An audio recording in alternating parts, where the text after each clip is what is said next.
Hello and welcome, Avatar fans, to the next episode of the Avatar Online podcast. This is going to be our big review show for Avatar The Last Airbender Imbalance Part 1, the most recently released Avatar comic. I'm going to be your main host for this podcast, Morgan, Airspeed Prime, and joining me on the podcast is Greg2B from the site. What's up, everyone? Excellent. So, we are here to pretty much only focus on Imbalance Part 1. We'll cover some of the recent news that's happened on a later show.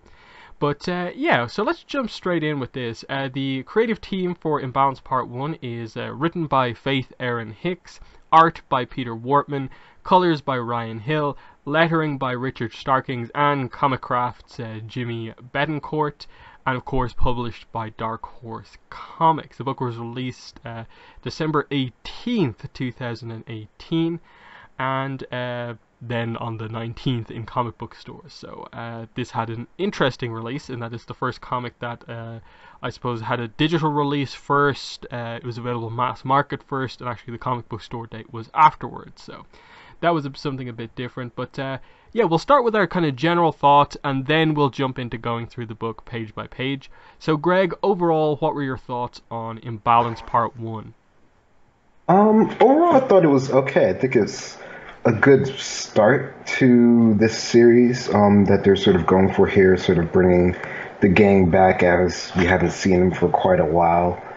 So I think it was a good start of getting into it. I think there's some interesting things, I guess, that could be pulled from it with where they're going to go from in the future. I guess some of it kind of seems like it's sort of like the precursor to a lot of stuff that we've already seen in other comics and other, series in general, which I guess since this is sort of the beginning, this is before all that, so it would make sense that, all that stuff had to start somewhere. So even though it does feel like it is, treading on some territory that we have, some stories for before, at least this is sort of like how it all sort of began. So it's interesting to see, so far at least from this little bit of an introduction, where it sort of all began from. Yeah, I like the book too. I think it is a good book, and that as we go through it, I don't think I'm going to have too much to really complain about here. I think the only issue is just that it has, I think, been a while since we've got any, I think, really big moments in the comic, really big discussion-worthy things to discuss, and I think that's what I've seen from most of the kind of general reaction to the book as well. Everyone is like, it's good, I like the new creative team, I like the art, and it kind of tends to stop about there, that okay, some of the connections between now, getting to Korra and the whole non-bender conflict are interesting, but I don't think we're quite at the level that we used to be at with, say, The Promise, especially The Search, and also the Rift to a degree. And then I suppose for me the last big moment in the comics was the Smoke and Shadow Part 3 Azula stuff with Zuko. So I think everyone is kind of waiting to get back to that. And while I think the story here is interesting and by the end could have some really cool connections, I don't think it has the quite the same impact as some other stuff could have. But as I said, overall it is still good. It's just, I think there are better stories to be told, but we'll get into it now. We'll get into it. So if you are listening to this podcast and you have the book, this is definitely the perfect time to grab your copy and read along with us as we go through it, because that's what we're going to be doing. We're going to be pretty much doing it 2 or 3 pages at a time, stopping and discussing, moving on to the next 2-3 pages, that sort of way, and we'll cover as much as we can as we go through the book. So anyway, let's start off. So these are some of the preview pages we've seen before, but we haven't discussed them too much. So Imbalance opens up with Aang, Katara, Sokka, and Toph all on Appa. They're heading to Yudao to meet up with Suki, and Toph wants them to stop by the Earth and Fire refineries on the way because she is obviously her father runs the company, she sort of has a role there, and she wants to check up on what's going on.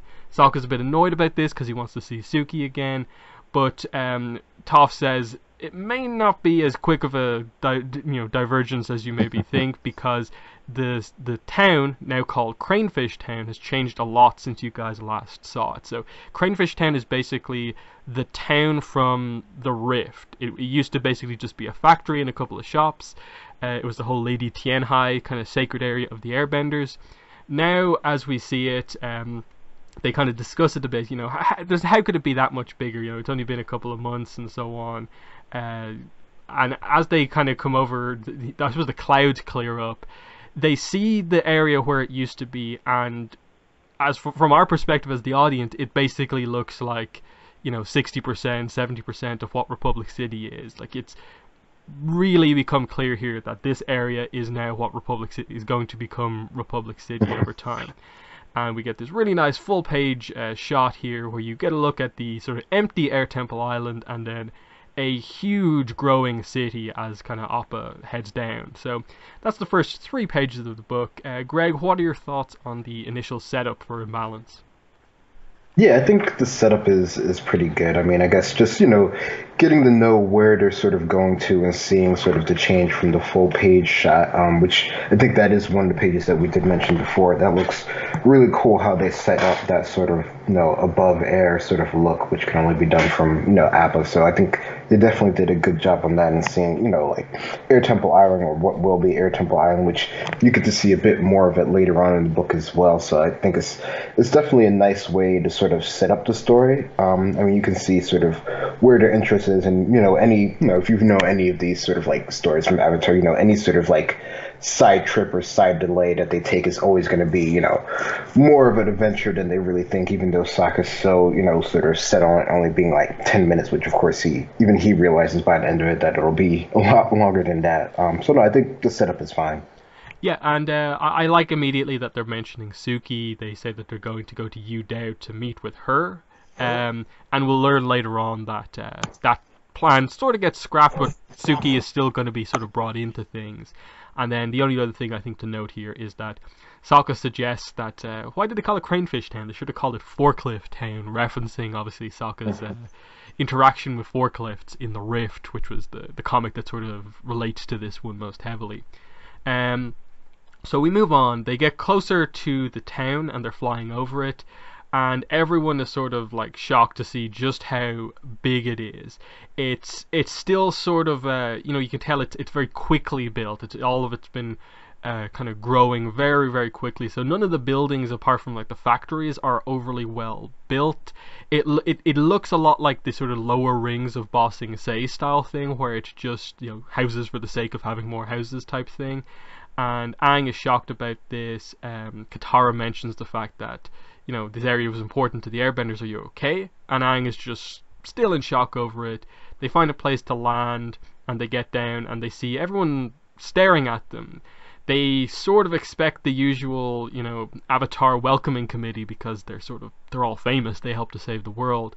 So they're kind of shocked that they're not getting that this time. Aang tries to happily say hello to everyone and gets no response at all. Sokka then tells him to do the thing. What thing? The airbending thing with the marbles. And he does it, but once again, absolutely no response. They're all like, what, does he think we haven't seen bending before? And he thought it was going to be really impressive. So we'll end it there with just the kind of cold reception to everyone when they land. Greg, what are your thoughts on these next couple of pages? Yeah, I mean, I guess this is when you really start to get a initial sort of feel for the town, even though you don't quite know why they're not really sort of receiving, I guess sort of the usual reception, which Toph makes note of, that's not something that has to happen all the time, even though I guess, for the most part, I guess they, pretty much expect it for most places, that don't sort of like have a, some sort of animosity against them directly for whatever reason. So yeah, I guess it's interesting to see, their first interaction coming back here, because, they had been here before, but seeing it with this much, more people, and, I guess, it's just, they're always having, because they have Abba, they always have to land in like a huge space. So, there's always going to be stuff around them. So I don't know. It's interesting how, I guess they're just sort of starting to set this up. Mm-hmm. So immediately after this, Toph's father does arrive. He has loads of guards with him. Everyone seems to sort of give him sort of a similar type of reception.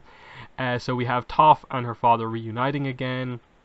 And he basically just says, "Thanks for bringing Aang here," and like walks straight past her. She's like, "Wait, I thought you had some executive partner stuff for me to do." And he just says, "I'm always glad to see you, Toph, but now what Cranefish Town really needs is the wisdom and guidance of the Avatar." So Toph is a bit put out by this, and she sort of reveals here that she doesn't know as much about what's going on here as she maybe led on earlier on.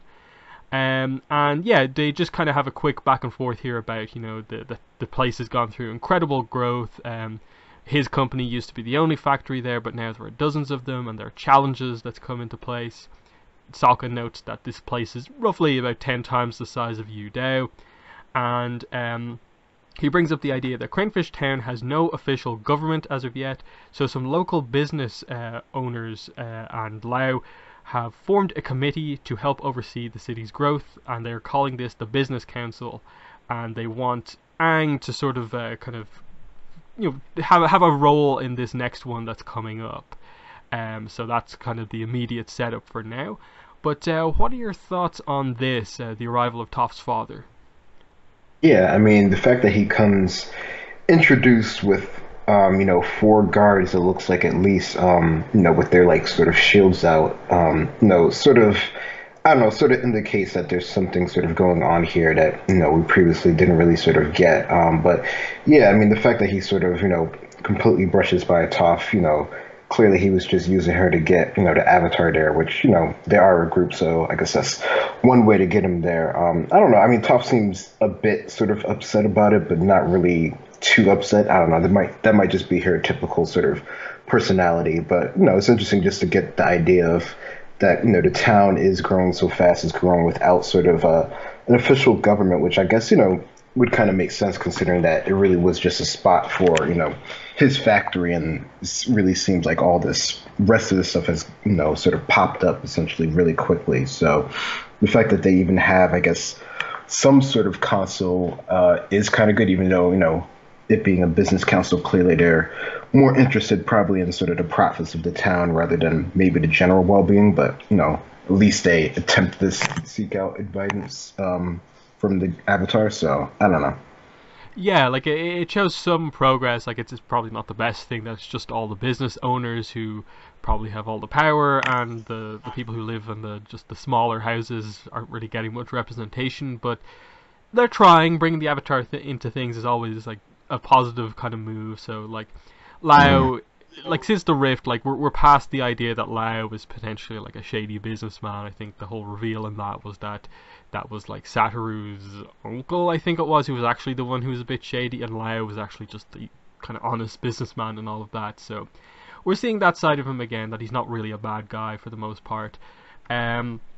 We move on from there, and we see that Sokka is immediately distracted by something in one of the shops. He finds it's a Water Tribe helmet, and is convinced by the shop owner that it's something very, very special, that he really trying to sell it to him, like, you were the man who was born to wear this helmet. He gets his epic pose going, he was the man who was born to wear it, and he calls Aang over, like, do you think this is for me? Like, they have their kind of typical Sokka and Aang fun back and forth, like, what's your opinion on this? Sokka, I suppose, being very in character here with his sort of inability to like make decisions on his own when shopping, which is sort of a thing. Remember, like the bag from like book 2 and stuff like that.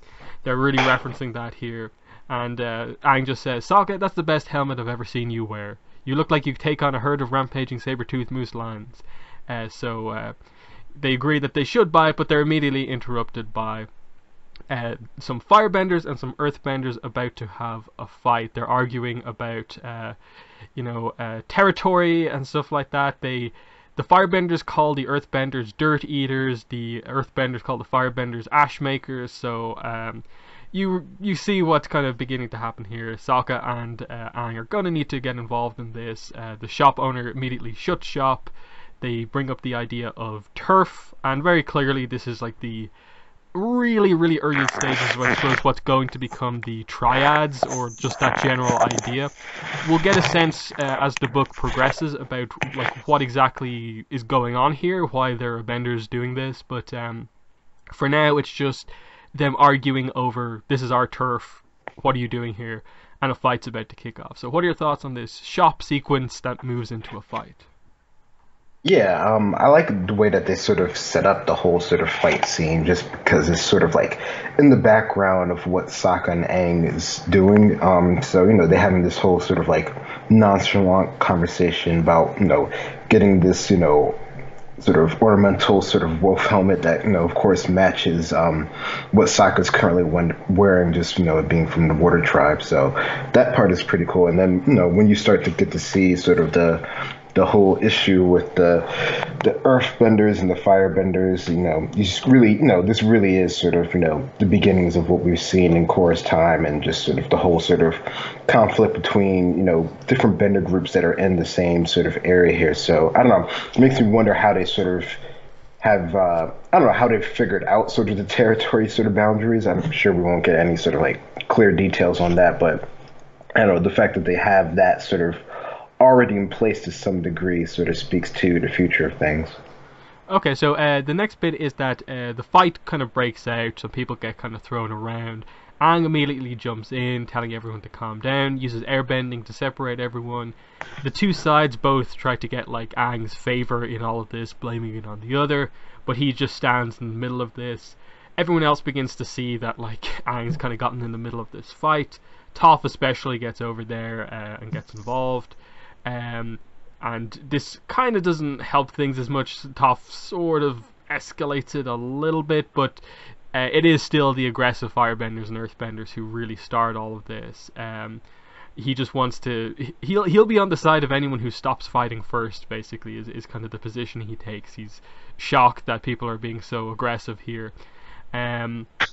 So Toph obviously at this point gets involved. He realizes that these are the type of guys who will only understand the language of cracking skulls. Nice little moment with Sokka and Toph's father mentioning that, like, Sokka, why aren't you going to help? Nah, with these type of fights, I'll just let the benders kind of duke it out. They need to blow off some steam as a guy nearly gets thrown into them.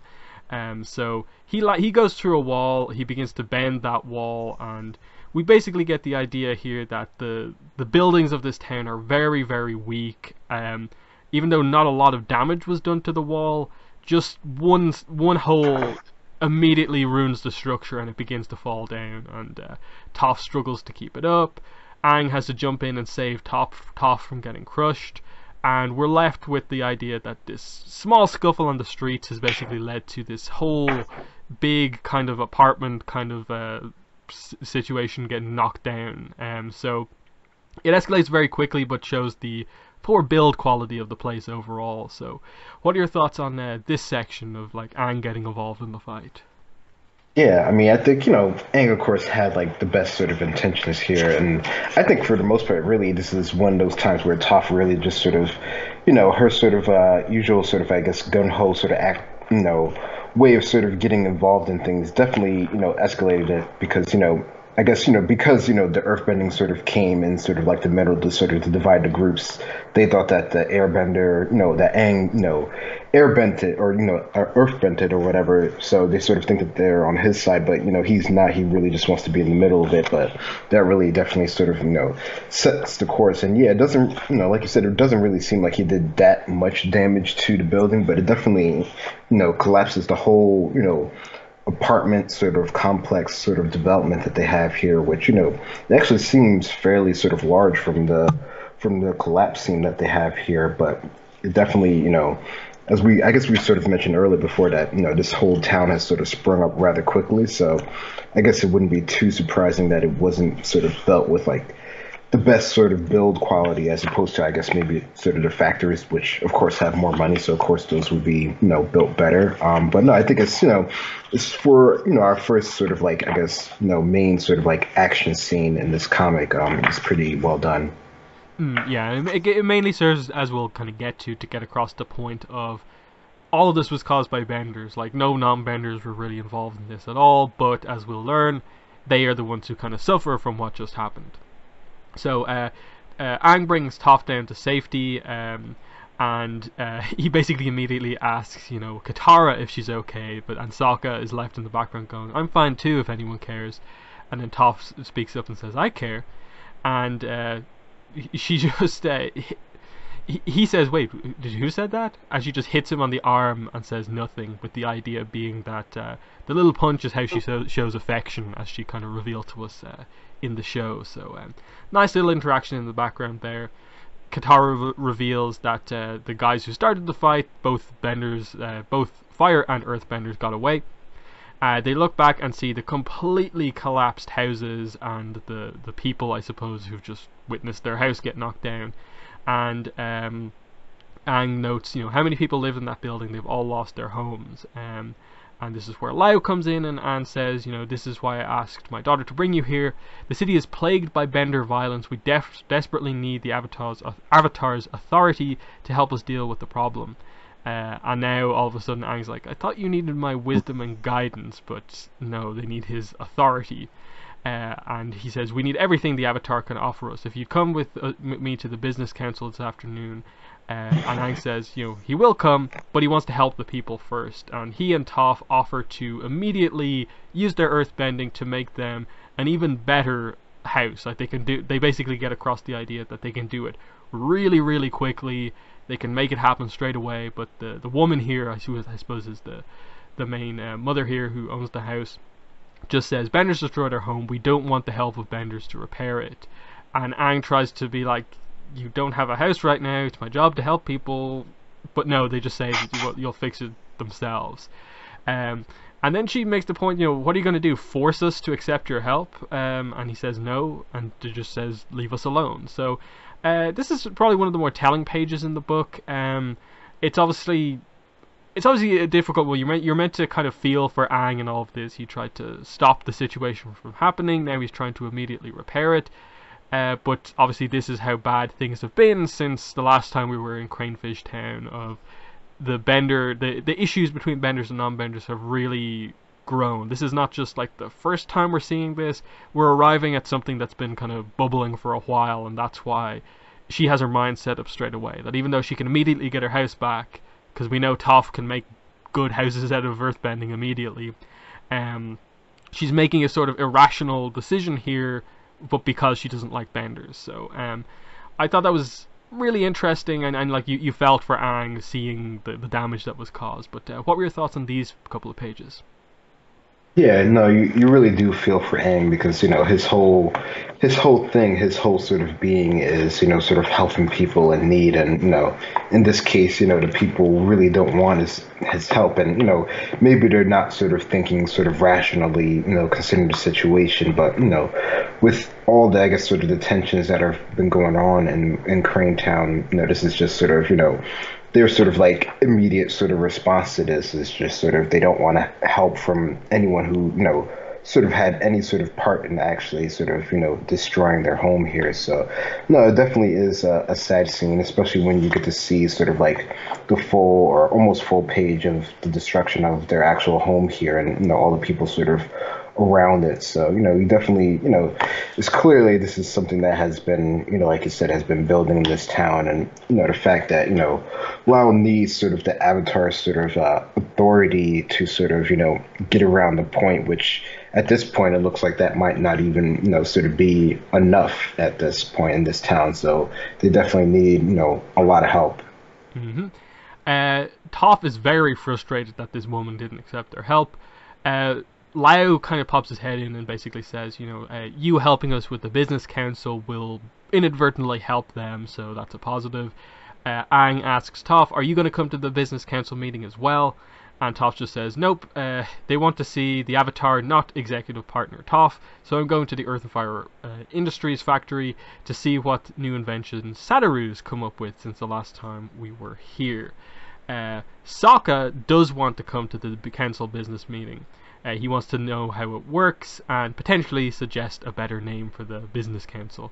Katara says that she will take Appa and go with Toph to the factory, and they'll meet up afterwards. So we kind of temporarily split up, Sokka and Aang, and then Katara and Toph going separate ways.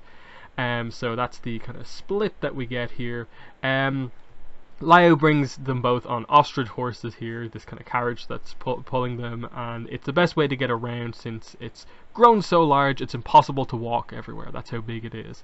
And we see a rough kind of, and we get some snapshots for basically how the overall city is. The kids kind of on the streets. We see like a firebender like just showing his flame to someone out in the streets. And Aang notes that the city, it's so overwhelming. I can't believe it's grown so much in such a short time.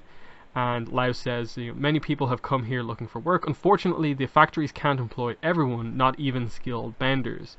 And he says, we've had problems with benders harassing and stealing from non-benders. They can't use their skills in honest work, so they make ends meet. To make ends meet, they turn to less honest means. And he has a plan that they will soon kind of put into action to stop this. So I suppose we'll temporarily stop here. So Greg, what are your thoughts on I suppose the group splitting up here to go separate paths, and then the first kind of, I suppose, quick look through the city? Yeah, no, I think, getting to see the city, you definitely can see it is more sort of I guess sort of the lower class status what we've seen before as far as, like hierarchy of how, the town is sort of built, which I guess with this just being sort of the initial sort of, beginnings of the city in general, it wouldn't be too sort of like high class, high built or anything like that. You do get to see at least a few more sort of like stone houses for, I guess, sort of, regular people until you get to see the actual sort of building that they're actually sort of going to, which of course looks a lot more well put together because it's funded by the business council, of course. But, getting to see the town in its current state is definitely, I guess, sort of eye-opening, and you can always, it's interesting how they, frame a lot of these with being able to see the smokestacks from the factories, and they're always sort of like pluming out smoke and whatnot. So I don't know, it's interesting just to see how they're sort of framing this as it just sort of, a town that really has just sort of sprang up out of nowhere and just sort of, I guess, getting a sense of the city, of the town, and how it's sort of operating as of now. Mm-hmm. So we go into the business meeting, and when we get in there, they're all kind of wondering, like, "Oh, you arrived, Lau. We thought you might not have made it," but he has attended every other meeting. As they go in, Aang and Sokka both notice the idea that benders on one side of the room, non-benders on the other, divided, kind of just like what they've seen already in the city. Lau is the sort of head of the council, of course, because his, I suppose, factory was the start of the town, basically. And he says, over the past year, we've seen incredible growth in Cranefish Town, which we have all benefited from. Our businesses are thriving. However, our city's growth has also brought challenges. Our home is plagued by violence, especially bender violence. Our factory employees are afraid to walk to work for fear of being attacked. I want to propose something. We are Cranefish Town's community leaders. It's up to us to find a way to deal with the issues our city is facing. I propose that bending be banned on the public streets. This will help prevent the bender violence that is causing so many problems. And Aang is immediately shocked by this, like, ban bending? Question mark. And immediately the benders speak up about this. That's nonsense. Benders have the right to use their abilities however they want. Lau, you've taken your anti-bender agenda too far. And the other side speaks up. So what's your solution to the problem? As a non-bender, I'm afraid to walk through my own neighborhood at night. And Sokka notes, now we know why the bender council members don't sit next to each other, don't sit next to the non-benders. And they just witnessed both sides erupt into argument over this idea. So here is the setup for basically the first half of this book, is this proposal. Lau wants to ban bending on the streets to make it more safe. What are your thoughts on this being brought up? Yeah, I mean, that's pretty, it definitely seems like a drastic measure. And the fact that, one of the other council members, mentioned about his sort of like anti-bending, sort of agenda, makes you think that this isn't sort of like the first time he's brought up this sort of, idea of either, limiting or just full out sort of banning of sort of bending in sort of the town here. So the fact that, as they note when they first come in, that they're already sort of separated, it seems like, there's already been sort of, big issues just, or, all over the place that, they've already sort of split and divided into two sides. So I don't know, it's definitely, you definitely can see where they're sort of going for here, and sort of how there's going to have to be, some sort of resolution or some sort of beginning of a resolution by the end of this series here, because this definitely isn't something that could be sort of like fixed in like a set of period of time. It's definitely going to be something that goes on, and even since we know core, we know even at that point there's still issues. So maybe there's some sort of resolution that sort of comes, or lessening of tensions by the end of this series. But there's definitely it seems like this is one of those things that's always going to sort of be, I don't know, underlining sort of issue of the haves and have not, and who has the power and who doesn't have the power. So it's definitely a telling, and I guess it's it's interesting to see how they're trying to show us how this has started in this town, and just sort of this conflict in general, which I guess before, it didn't seem like, at least in the Avatar world, this has never really been, or at least not that we've, seen directly, has been such a issue, like, within one of the other nations specifically, maybe just because, they've forced to be integrated, over time, that, things have sort of, I don't know, equalized better, rather than when, there's a whole sort of like a quick sort of boom of people in the area, and also with multiple different types of bending, that could also be one of the keyer sort of elements of this, rather than just it being benders and non-benders together. But I'm sure as we find out later on that there's also some other factors involved in it as well. Hmm. Yeah, I think this is definitely one of the most interesting parts of this book, because it immediately makes you think of like, oh wait, like this is basically the first time like this idea is being brought up in the world, that like just Hmm. because we're at this modern time, this is the first time like the idea of benders shouldn't be allowed to use their abilities in public is kind of brought up as an idea. And it's interesting to think about that, because like even in ATLA we're kind of in somewhat modern times, and you kind of think like, why hasn't this come up? And it makes sense for like airbenders, where like every airbender, like when they were before the genocide, every airbender was an airbender, so there was no non-bender bender issue. The water tribes, it never felt like too much of an issue because they were very tribal, and even up in the north, it felt like if you were a bender, you got trained, and then it didn't feel like it was really like, oh, there would be this problem.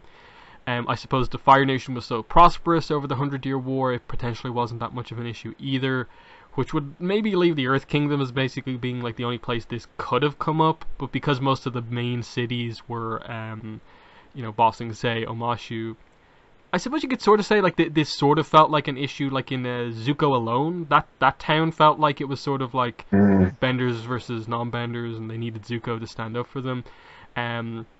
But it felt like the lack of governance from the main, Ba Sing Se meant that there was no law ever really coming into play. So it's one of those things where like, yeah, it sort of makes sense, and you can sort of see why, like, okay, so the Fire Nation, Earth Kingdom, and Water Tribes all coming together in one place in a more like modern culture, where it's not so much the sort of like older cultures where they're originally from.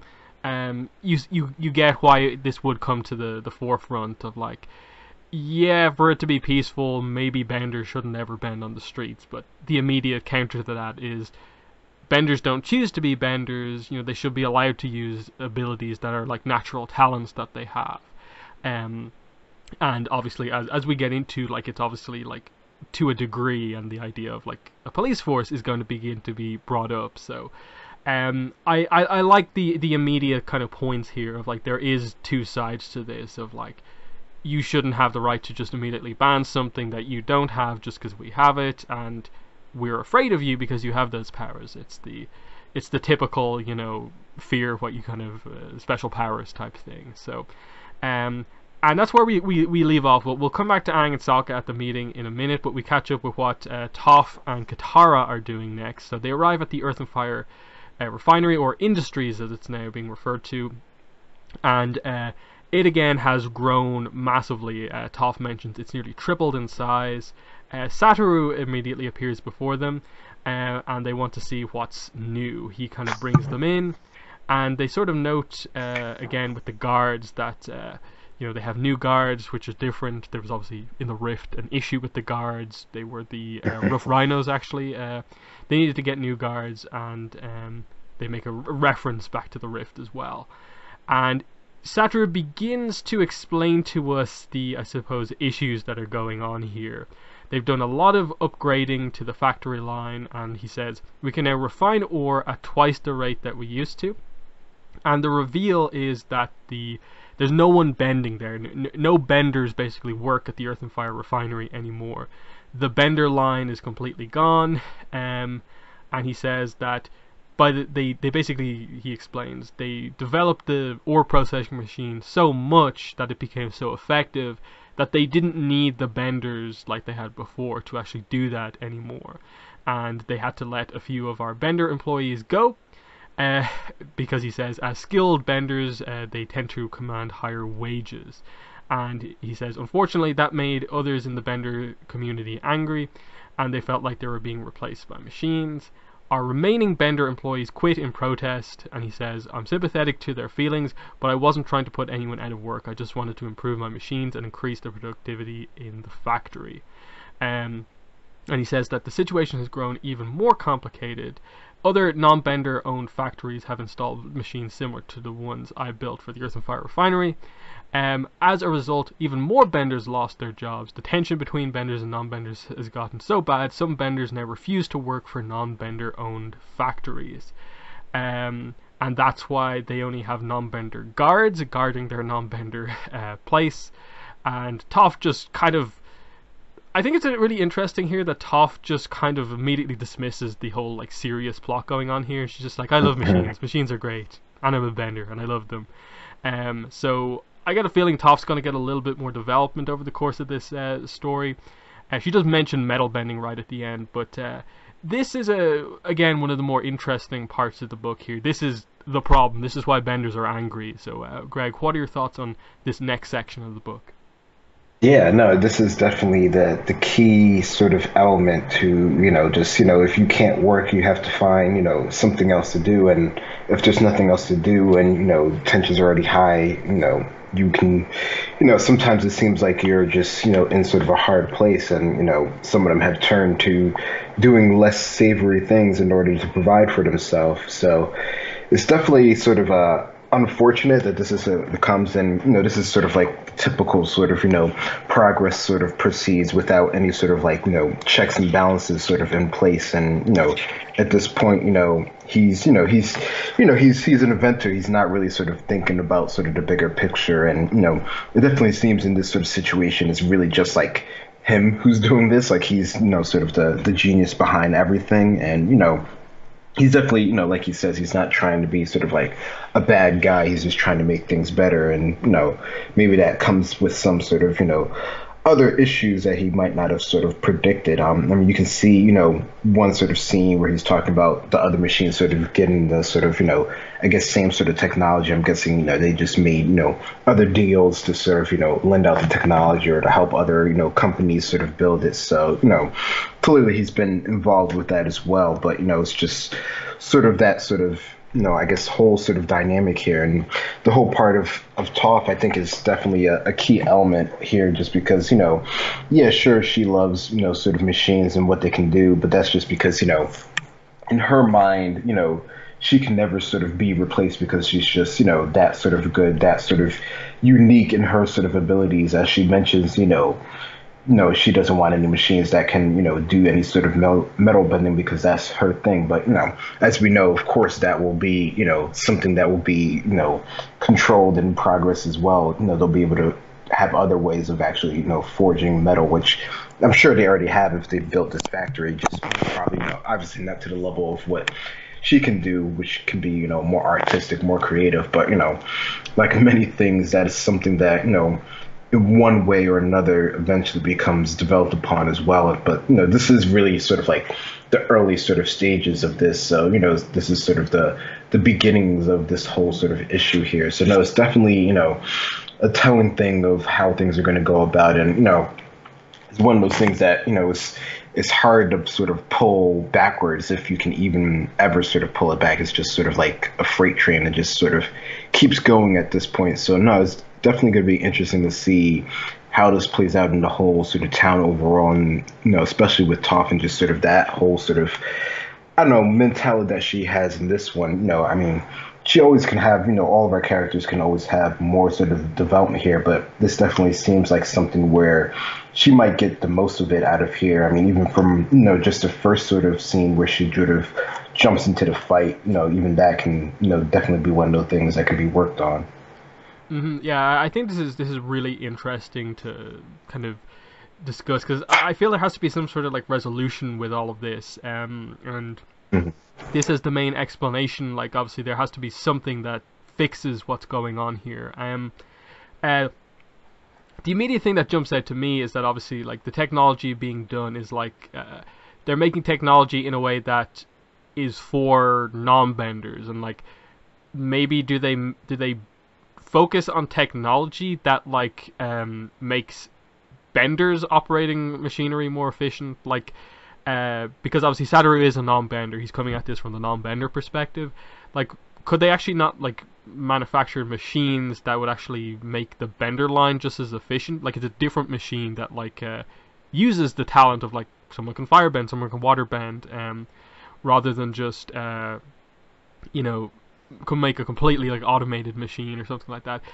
That sort of feels like where we need to go. The obvious one from like Korra is obviously the machine that generates electricity, where you have a lightning Yeah. bender just like lightning bend into it, and something like that, where like it's not quite the same level as the automated machine, but it's like halfway there, so that a bender can be really efficient as well. That way they maybe save money on the machine costs, but like they have a more skilled bender worker or something like that. That's where like it's kind of difficult to see immediately what the like solution to this is going to be, um, outside of kind of creating jobs for benders.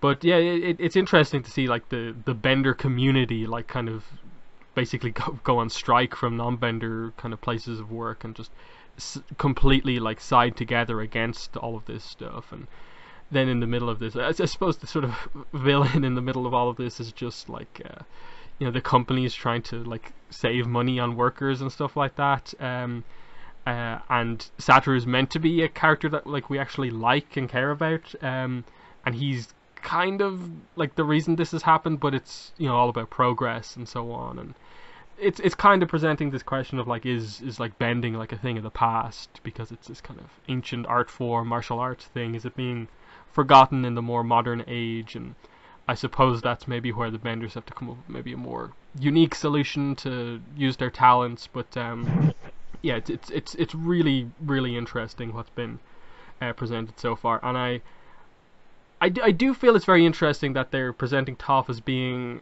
kind of somewhat like unsympathetic towards the kind of what's happening to the other benders, given that she eventually has to make a decision to become like a police officer, become the chief of police, and like train metal bending cops.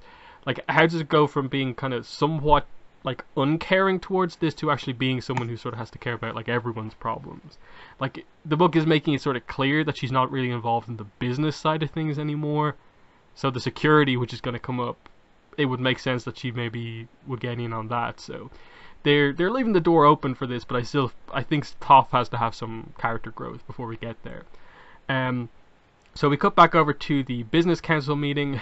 Lau says that he knows that what he just proposed is a drastic measure, but he wants Aang to talk, so Aang is invited up to speak. Everyone is watching on with intrigue to see what Aang says.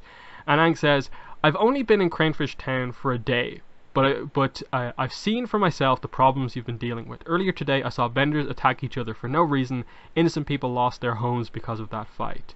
I won't support a bending ban. It would punish honest benders as well as criminals. What I think the city needs is a real police force, something to serve its citizens and establish true law and order." And then we see a woman, one of the benders, speaks up and says that she agrees with the Avatar. And she says that her name is Li Ling. She grew up in the area Cranefish Town is built on, and returned here to establish her business after the end of the war. Like everyone here, I'm concerned about the violence in our city. Establishing a police force is an excellent idea to combat this problem, and it's something I can help with. She employs a security team of highly skilled men and women, all benders, and most importantly, all citizens of Cranefish Town. They're loyal, upstanding people who will do their best to defend their home and their neighbors. If they're trained to be police officers, they could become Cranefish Town's law and order. She says she has 30 people to protect her factories, and it might not be enough for a proper police force, but if they're trained, they can pass their training on to others, and it will be a beginning at least. Lau does bring up the point here that he believes it will be important to have non-benders on this police force to represent part of the population, because after all, there are more of us. And then Li Ling says, of course, after the police force has been established and the problem of violence in Cranefish Town is dealt with, I'm sure we can begin training non-benders to assist the officers. He's concerned about what she's just said, but Aang says that it makes sense that there needs to be protection like immediately, and this is the logical way to do that. And she says, to sort of finish this, to get Aang completely on her side, thank you, Avatar, for bringing your wisdom to our council. What the city needs to get through this difficult time is true leadership, not unfair laws that target people just trying to make an honest living. I think we should take a vote to support the Avatar establishing Cranefish Town's first police force. Those in favour, and everyone agrees, and she just turns around really creepily and says, we believe in you, Avatar. So we'll break to discuss it here. This is the introduction of, I suppose, by the end of the book, the character who is the villain of Imbalance, at least so far. And immediately I find her interesting, just super interesting, that like she's a bender, she has factories, she's successful, and she immediately jumps on this idea of the police force, that people are more willing to support the Avatar.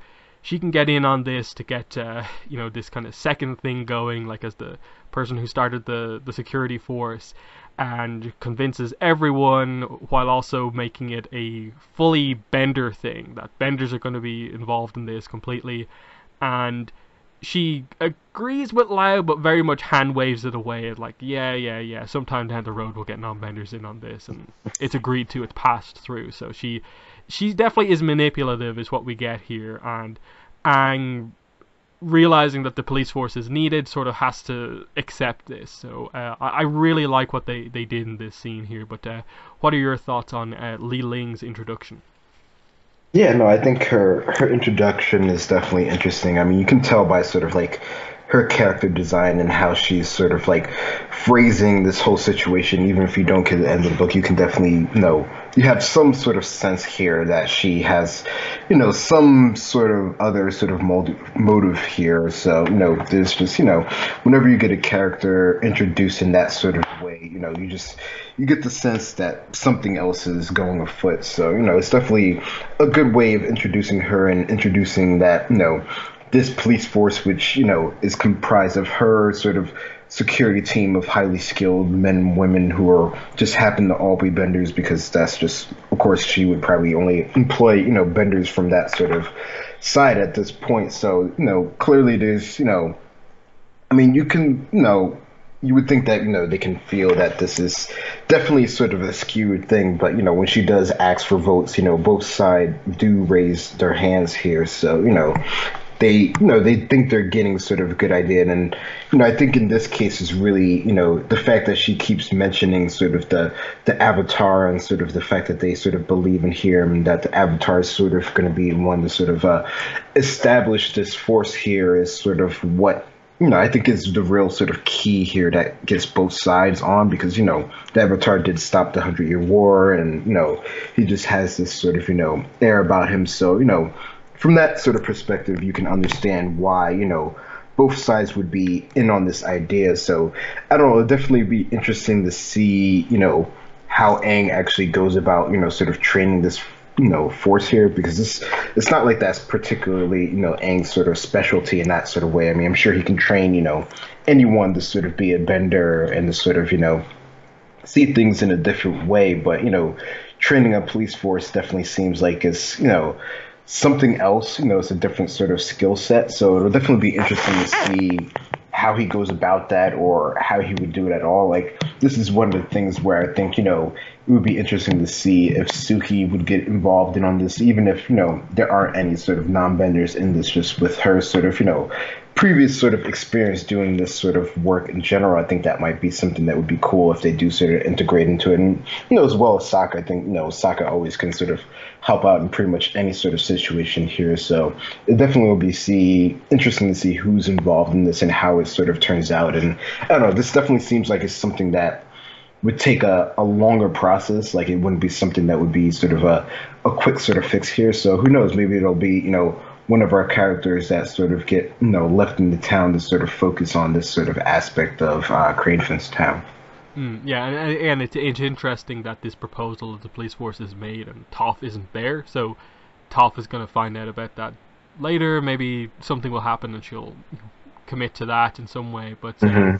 the idea of the police force, I think, fits as a solution to the problem. So Aang actually makes a really good suggestion here because it kind of counters the whole idea of a bending ban, and instead you have people to actually like enforce, like, oh, if they see someone bending and they're just not doing anything, it's fine. But if they see them like fighting with it, or it looks like they're going to endanger someone by doing some like overly aggressive bending, then then it's a crime. Like the interpretation of it is that there's no need to ban it anymore, but allow the officers to sort of enforce things over benders. But given that there's a bender non-bender issue and benders are the entirety of the police force, how do we necessarily fix that? So, um, there's problems here, but the police force is a positive solution. So we'll move on, and we see that Sokka's reaction to this whole thing is that he says that the council lady seemed all right, volunteering her own security team to head up to clean up Cranefish Town streets, and basically this is where Sokka notes we're definitely spending longer than a day here. And he says, in that case, I'm just going to send a messenger hawk to Suki and tell her to join us here. So that seems like pretty much confirmation that we'll get Suki in Imbalance Part 2 or Part 3, and she will actually join this story. It's not just this tease, we'll get to Suki eventually. She pretty much has to join the story now. Aang talks to Sokka and says, I'd hoped the people who lived here would be respectful of the environment when the city started to expand. I guess that was a little naive of me. And Sokka says, you know what they say, trying to stop progress is like trying to stop a lion turtle. You literally can't stop it because it's huge and it will crush you. And what Aang takes from this is progress will crush you. That's kind of what it feels like, yeah. And this is when Katara arrives back, and she says, we're going to stay at a house by the factory. Toph is there now. And Aang is obviously deep in thought over what's just happened here. Katara's like, are you going to come back to the house? And he says, no, I'm not ready to turn in yet. Will you go for a ride on Appa with me? And she says, of course. So we'll get to that scene in just a second. But what are your thoughts on Sokka and Aang's little talk here? Yeah, no, I mean, we're really sort of starting to see the real sort of idea of just the town and the progress, and it really is one of those things. And they mentioned here that you really, you can't really stop it, but there seems like they're trying to be hopeful that there's some sort of way to direct the progress, even if it does feel like it will sort of crush you in this sort of path. But it looks like there's sort of Aang is definitely deep in thought about this, so hopefully they're able to sort of come to some sort of bigger way of getting a solution to this. Yeah, and this is obviously referencing back to the rift with the fact that Aang is struggling with, I suppose, how quickly the world is advancing. Mm. Mainly for him from the perspective of like just the like industry sort of is kind of ruining the environment perspective, but because he seems more positive like from the promise and stuff like that about the nations coming together, but he definitely has more of a kind of environment view on things, and then everything he did to end the war, and here seems to be another kind of war kind of brewing almost, which we'll get to in this next scene. So Katara and Aang go off together. They fly out of Cranefish Town, and they go to the abandoned island in the middle of the bay, and they decide to take a look there. So they land on it. Appa lands down, and they get out. And Katara says, "You've got that look." Aang says, "What look?" The Avatar look.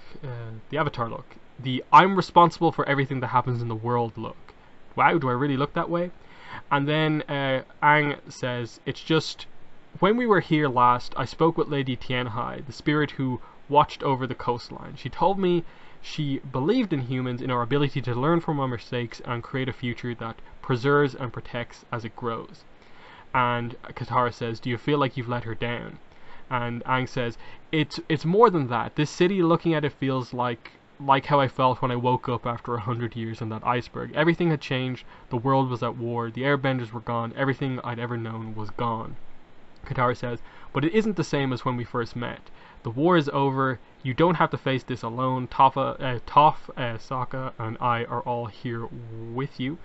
And Aang says I'm glad you're here. And Katara continues on and says, everywhere we go, there's more development, more people crowded into the same cities. Maybe this is how things are now, and we just have to get used to it. I don't think anyone meant for Cranefish Town to end up like this. No one was deliberately trying to make the worst city ever. It's just different people trying to live their lives, fighting for their own piece of this place. It can't be too late to fix what's gone wrong here. The members of the business council were willing to listen to you. Others will too. And Aang says, I hope you're right. There's something about this place that feels on edge. What's happening here doesn't feel like progress, it feels like chaos. But maybe there's still time to help this city grow in a way that preserves and protects. And we see them hold hands as they look on from Air Temple Island over to Cranefish Town. This is probably my favorite scene in the book. I don't think it ultimately kind of says a ton, in that it is just a nice like Katara and Aang moment of Katara supporting Aang with the whole I have the weight of the world on my shoulders situation, which he always helps him with, and it just gives him hope and gets him to the point where like he realizes that this sort of is a very important place. He has to watch what this city does, and he sort of has to guide it, and he feels that guiding this place will be kind of essential to, I suppose, how the overall world goes. So I like the scene. I hope they kind of, over the course of Imbalance Part 2 and 3, like bring it full circle and kind of commit to something like Aang realizes he needs to stay here, so what better place for him to live than on this island, which isn't part of the city, which he kind of seems frustrated with, but is right there to help if he needs to. Also the fact that, you know, it's Katara and Aang, we know they become a couple, have a family. It feels oddly fitting that they're basically on the place that sort of becomes their home.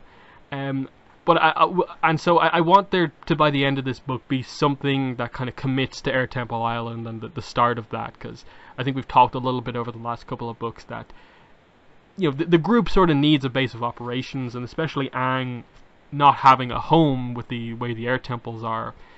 It would make sense with the whole air acolytes kind of coming back into things, this to be the new central kind of place for that to happen, as like a very different type of place than the rest of Republic City. And it would maybe it's a way of like Aang kind of saying like there's always this place to come to if you get tired of the craziness of the city. Here's a peaceful place on this island you can come to. Or, you know, I wanted to bring a full circle, but it is a scene I really do like. But what are your thoughts on this Katara and Aang scene? Yeah, no, I agree. It definitely is a nice sort of scene, and it definitely would be cool if by the end of this we do get some sort of, you know, some sort of idea that this will be sort of the place that they do set up as sort of Air Temple Island, even if it's just sort of like the initial sort of like, you know, they come back to this after, you know, they've, you know, begun to have some sort of resolution with the situation, and they're sort of, you know, more reflective of how they can sort of, you know, help in the future. Because, you know, it definitely seems like this whole sort of issue here and the idea of progress and the, you know, just the idea of just sort of getting used to the way that things are now is something that's going to take, you know, a lot longer than, you know, like a couple weeks, a couple months or anything like that. It's definitely more of a, you know, of a lifetime sort of commitment, because, you know, the city will be here, of course, you know, long after they've been here. So, you know, it definitely seems like this would be a nice sort of way of sort of setting up that sort of, you know, protection or that sort of support for the future here. But no, I think the whole thing is definitely a nice conversation with these two characters. So it's definitely one of the nicer sort of, you know, calmer parts of the comic. Mm-hmm. Next, we go to a group of firebenders talking. The older man is lecturing the younger man about, you know, I told you, idiots, rob rich people, not poor people. What's the point of stealing if you're stealing from people who got nothing? You've got to think this through. The doors are smashed down, and two girls walk through. And one of them says, I've noticed you are all talented benders, robbed of your chance to use your skills in this city, forced into a life of crime. I was wondering if you'd be interested in a job opportunity. If you do good work, you could become part of a wonderful movement that will benefit benders and their families all across the world. Um, and the guy immediately is like, no, no, don't want any part of this. And she says, are you sure? It could be very profitable for you and your work colleagues. Obviously, it's not a very nice group of people here. They don't want any part of this. And they take up another tactic that will persuade you as they prepare to fight. So they begin to earthbend, and well, one of the girls earthbends and just immediately takes everyone out as the other one watches on. And everyone is basically taken out by this other girl. And then the other girl who speaks says, you're definitely going to listen to us now, right? And they agree to it. Anything, just name it. And she says, I'm so glad to hear it. So we'll learn the names and specifics behind these two characters later on. But just right now, all we know is that they are basically hiring this group of benders to do something illegal to benefit other benders, which is an interesting idea, but we'll see how it works out. But what are your thoughts on this scene?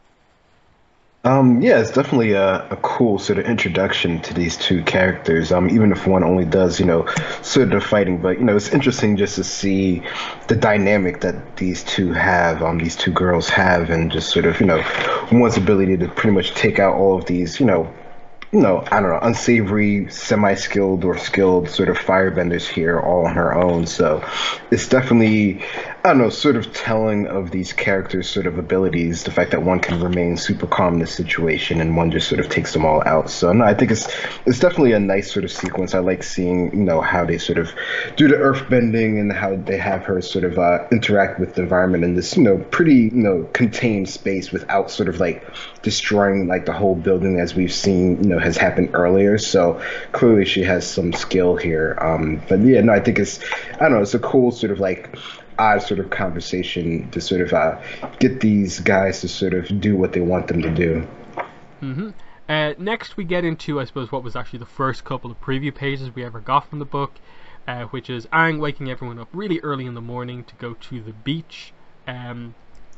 And he says that we're going to clean the whole place up because this is where all this sort of drainage system leads, and the beaches are being completely ruined by the amount of kind of industry going on in the city. So everyone else is exhausted. Aang is very kind of upbeat about this, and he says, I know it's a lot of work, but I wanted to do something, even if it's only cleaning up a small part of this beach. This is where Toph kind of steps in and uses her metal bending to get all the pieces of metal, and she makes a metal statue of herself and leaves it on the beach, saying, turning trash into treasure. Aang says that this is very inspiring from Toph. And they immediately get to work. They're all using their bending. Sokka's just lifting stuff. And two kids come up to Aang and ask, are you the Avatar? And he says, I might be. And he says, they're like, can you airbend? I've never seen an airbender before. He does the marble trick, and this time he gets the reaction he expected earlier on. Everyone is amazed by this, and he's really happy to see this. And he says, I'm Lian, and this is my brother Shen. We're firebenders. And Aang says, one of my closest friends is a firebender. His name's Zuko. And they're all like, Fire Lord Zuko? Of course he does. They saved the world together, remember? And he's like, oh yeah, I knew that. Well, it wasn't just me and Zuko saving the world. A lot of different people helped. And now I have to get back to helping them clean up this beach. And they say, bye, Avatar, you're my hero. And it's like, don't embarrass the Avatar. And Sokka notes, you've got yourself a new fan club, I see. And Aang is just glad that someone in this town is still impressed by bending. And Sokka says, I wonder if you'd still be their hero if they were non-benders. And Aang just says, I'd hope so. And Sokka says, me too. The only reason I hang out with you is to impress strangers. As we note that Toph has got a lot of work done. There's now tons of Toph statues all across the beach. And that's where we cut away from this scene. So what are your thoughts on cleaning the beach? Yeah, no, I mean, it seems like such a thing that, sort of Aang would do, just sort of, getting everyone up and sort of being, typically excited to do about doing a task that, other people wouldn't be excited to do. But, all of them sort of get into it, even Sokka, who can only do, so much on his own, sort of gets into it as well. So, but I think it's definitely interesting seeing, Aang interact with these kids and them being sort of young firebenders. It definitely seems like, at least from a little bit we've seen, the sort of younger generation still, having some of that sort of energy and not sort of being so downtrodden by sort of the tensions that have been, involved in the town so far. But it is interesting that Sokka does make note of them being sort of benders and, sort of that might be more of a telling reason why they're sort of into, the Avatar being a bender versus not being a bender. So it'll definitely be interesting when we get to see, Aang interact with even more people than we've seen earlier who are non-benders and seeing how that sort of plays out, because I think that's definitely something that's going to be an issue and going to have to be resolved, or at least started to be resolved by the actual book here. But yeah, no, I mean, it's interesting to see, I guess, sort of how, I guess, sort of the drainage of the town is, which is sort of like sort of the issue that they were sort of having before of just sort of trying to respect nature. And it definitely seems like it definitely has sort of got out of control in this point. And there's, I don't know if there's any sort of way, at least right now, for them to sort of have a better sort of solution to this. I mean, yeah, they're cleaning up the beach, but of course, all this stuff is sort of going to come back here, and there's not like, I don't know if there's any sort of like, way to sort of like recycle or anything like that, or to like, extend the drainage or something like that. It definitely seems like this is just sort of like a little sort of like a quick fix sort of thing here. But, definitely, it makes for a nice scene. Yeah, definitely. And I do find it interesting, the whole, like, Sokka posing the question of, would they be as impressed if they were non-benders. And it's one of those things where, like, Aang saved the world. This whole group saved the world, but like Aang is the face of it as the Avatar. It's kind of interesting that, like, that's sort of all forgotten here. That they just see the Bender aspect of him, and not all the other stuff that he's done to help them. That, like, this town wouldn't even exist. They wouldn't be in this position. The Fire Nation would be in control and oppressing everyone if Aang hadn't done what he did. And that's been forgotten in all of this because of other problems, but obviously that can't be the case forever. But it is interesting, and it's just meant to be, I suppose, a hopeful moment now that we have the context of, like, the scene that came just before this with the Katara and Aang one, of like, oh, the next day he wakes up, does something positive, gets a good reaction from some people, and they just kind of think everything's going to be okay now, that progress is being made. But we then cut to the next scene, which is sort of like the start of the finale, which is like the end of part one. And Toph is asleep, and she hears stuff happening. Clink clank are the sound effects that she hears. She walks downstairs and into the factory, and she finds that one of the machines has been jammed with a bunch of stuff, like bits of metal pipe and stuff like that. It looks like a shovel's been put in there, and the machine is going to overload. She notes it's been jammed, and it just explodes immediately. She manages to shield herself from the blast using metal bending, but it's a crazy, crazy, crazy blast that happens. Aang and Katara rush in, and they find Toph is still okay. Satoru is also there, and obviously this explosion has just happened, and she gets herself out and says, "It'll take a lot more than an exploding factory to take me out. Glad you're okay." And she says that she needs to listen, and she uses her seismic sense and says, "There, two people running down that alleyway, probably the same people who sabotaged the machine." Katara says, "Go catch the people who did this, I'll put the fire out." "Oh, we'll catch them, not a problem," as Toph will go after one, Aang will go after the other, and that's where we kind of they have there's a little bit of a fight here before they have that. But we'll start with just the reaction to this explosion. So, Greg, what are your thoughts on this explosion happening here? The sabotage. This is what those guys were hired for. Yeah, so it's definitely a pretty intense scene, just the way that they do the whole sort of explosion sort of scene, and Toph having to sort of protect herself with the sheet of metal here. I think it's really cool. I really like sort of the lighting that they do on these pages here, just because, it is really just light from the intense of the flames of the factory that's sort of being built up. But no, it's definitely, cool, just to see them sort of like in action here, even though, it is pretty messed up that the whole factory is pretty much, I don't think any part of it really sort of has, you know, survived from this. I guess we'll have to see later on how much of it is sort of like salvageable. But it definitely looks like it's pretty much all gone here. But yeah, no, it's cool to get to see this setup here and to see, you know, Toph, of course, sort of use her seismic sense to start, at least to begin to sort of track down the people who have set this explosion. Hmm. Yeah, it's definitely an interesting scene to see. Like, obviously, these guys have destroyed the new super efficient machines that have sort of like basically have led to people losing their jobs so much and caused this situation. So that's something to note. Obviously, outside, there's a firebender guy, the guy that we saw earlier on. He jumps into action. Toph faces him and tells Aang that the other guy's running down the alleyway. You go after that guy, I'll take care of this one. He flies and sees the guy from overhead and crashes down. This is the older guy who was the sort of leader. And he walks over to a cliff and realizes he turned the wrong way. He should have turned left back there. Aang arrives to confront him, saying that there's nowhere to run, and he says that he will fight. And Aang just says, if you fight me, it's not going to go well for you. I mean, I am the Avatar.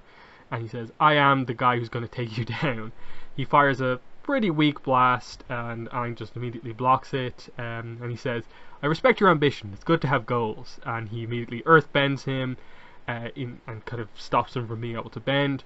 And he says, why did you attack the Earth and Fire refineries? But all of a sudden, the cliff just collapses, and the guy seems to be obviously still trapped in Aang's earth bending, fall off the cliff. Aang rushes down after him, gliding straight down basically off the cliff face. The guy's asking to be saved, and we cut over to see the two girls from earlier on, noting that, oh, those old cliffs crumble so easily. And she says, was that necessary? He wasn't going to talk, but the earthbender just says, you heard Mom, she says no loose ends. I'm just making absolutely sure he keeps quiet. Aang ends up saving the guy, and they see that Aang has saved him, and they note that, uh-oh, you know, there's there is evidence of basically what they've done here. So their plan could go up in the air if this guy speaks, but what are your thoughts on this chase scene here with Aang and the old firebender guy? Yeah, no, I think, you know, I mean, there's not too much to it, but it's nice just to see sort of, you know, Aang sort of in action, sort of in the glider. He sort of, you know, captures the guy and sort of like, you know, the classic sort of like earth bending up from the ground to sort of, you know, immobilize him completely here. You know, it's a fun sort of scene sort of here, just, you know, Aang sort of, you know, I don't know, he does this thing where he sort of like, you know, talks sort of like not directly sort of down, but sort of, you know, just like a calm sort of talk with someone, even though he's having, you know, a somewhat sort of serious fight here, even though he's pretty confident that he can sort of win the fight here. But no, it definitely comes as an interesting note when the sort of cliff sort of comes off and you're not really sure, you know, sort of why that sort of happened until you get it sort of revealed from these two girls have sort of tried to sort of take him out of the picture, but, you know, not quite doing it because, of course, Aang can fly and sort of save him. But no, it's definitely a nice set of frames here, just the way that they have it all sequenced out here. Yeah, the action as Aang dives off the cliff is really, really cool, especially that shot of like his hand reaching towards the window, basically. It's really nice. But I actually find it really interesting that this is how serious it is. Like, obviously there's bender non-bender issue, and that's serious, but the fact that this plan, they're willing to like kill people off just to keep information getting out there, it kind of puts this on this kind of whole other level that these teenagers, like these two girls don't seem, maybe one of them seems like a little older than most of our characters, but like they're roughly the same age as our characters who are only around like 15, 16, and they're just killing people because of this bender non-bender issue.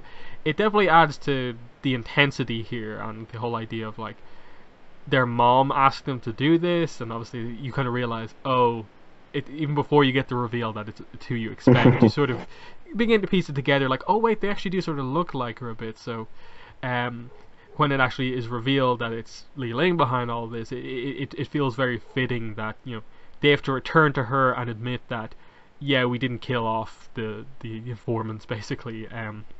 But anyway, we move on. So they go back to tell their mother. They say, I tried to make sure the Avatar couldn't get him. Rue didn't help at all. And the other girl, who is Rue, says, "That's not fair, Ya Ling. It's not my fault the Avatar interfered." So Li Ling steps out of the shadows here, revealing that she was behind all of this, and says that what happened was unfortunate, but it can't be helped. I don't want you fighting with each other. There are more important things at stake. Have I made myself clear? And they both apologize to their mom.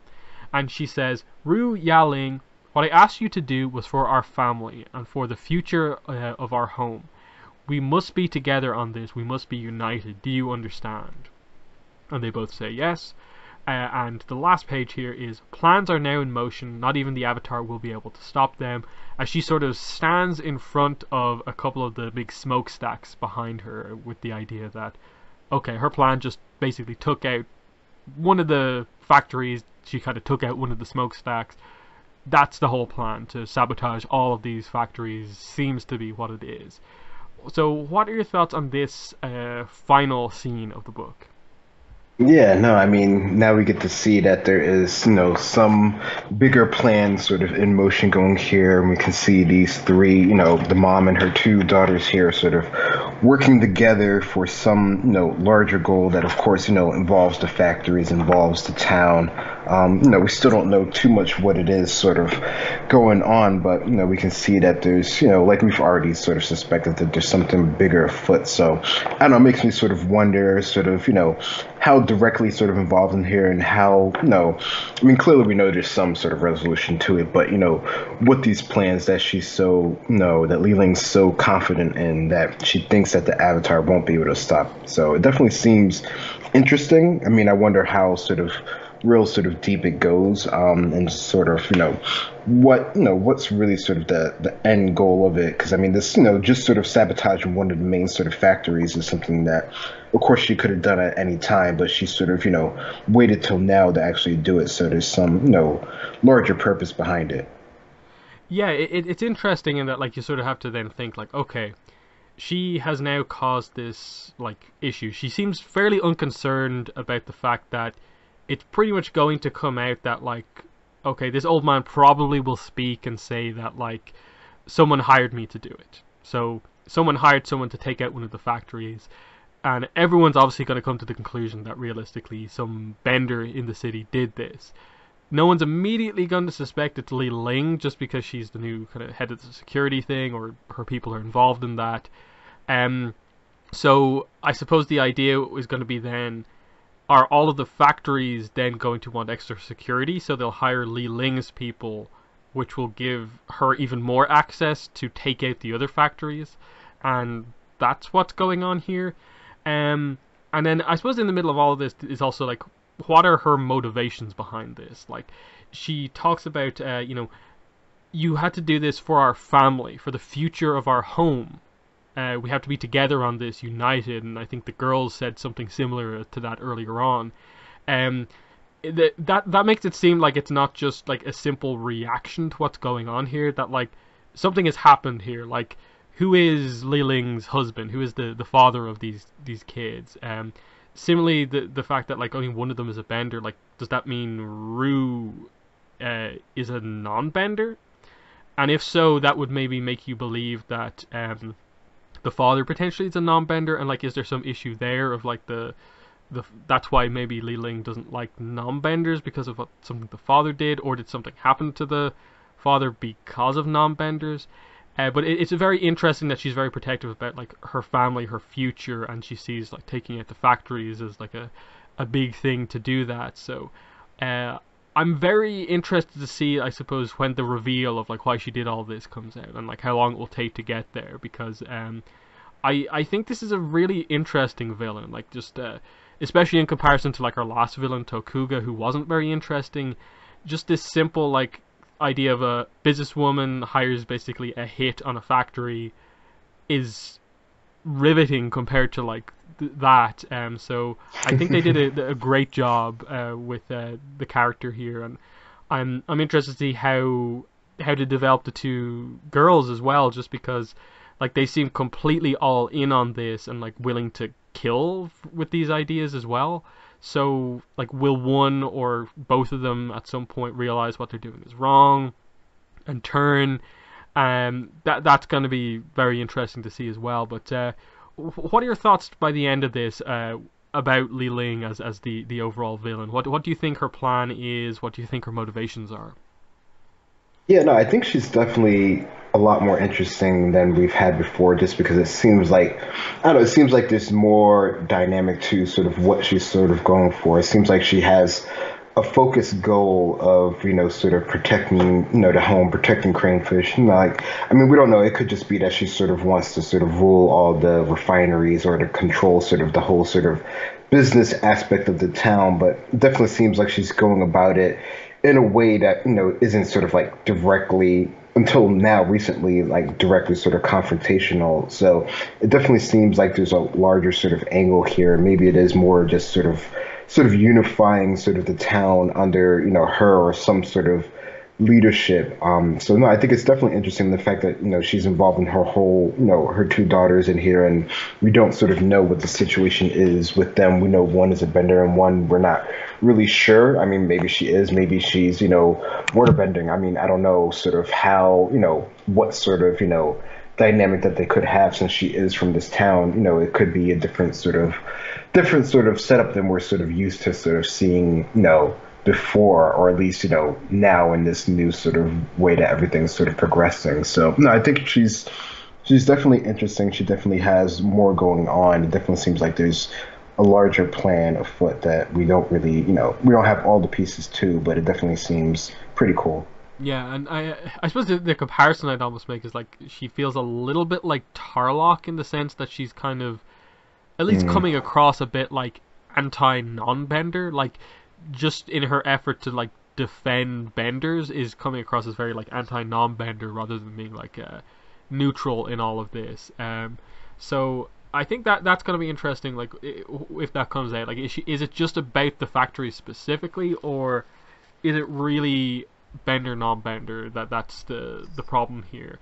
And then obviously like the Metalbender police force is going to be, I suppose, something that eventually comes out of this in this story, which means that her idea of what the security force is eventually goes away. So there's always that in the middle of all of this, that we sort of know that the scale of this story can only be like so big.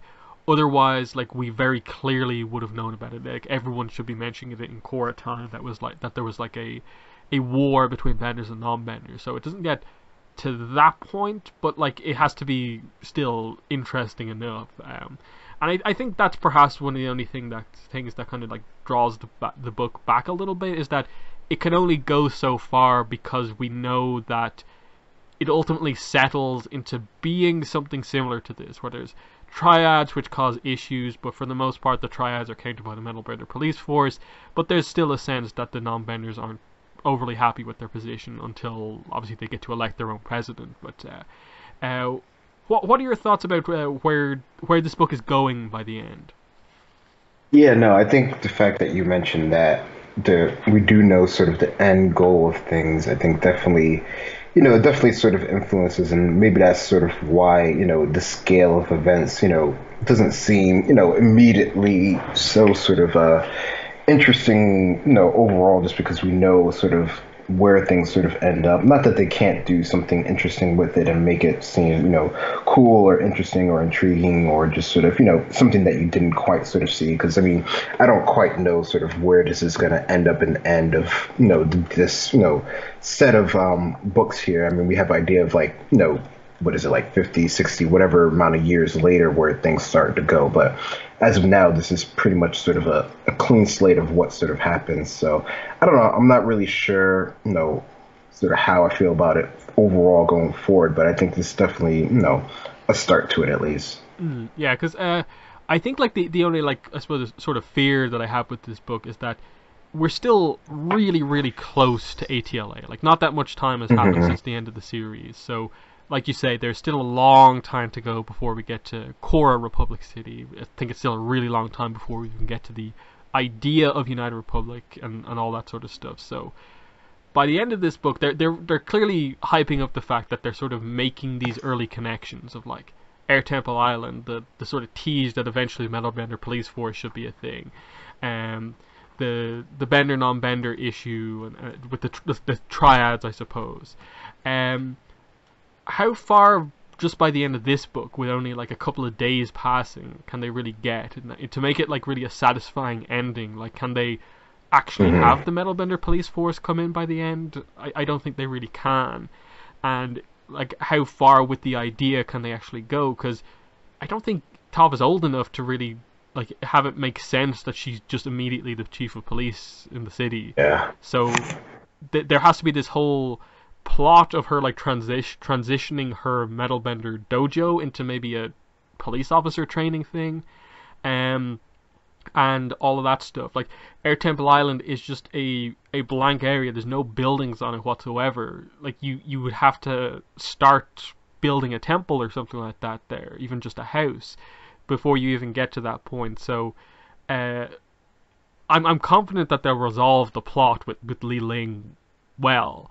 I'm just like, in terms of, I suppose, the big moments that I think people are kind of here for, which is kind of the connecting the dots.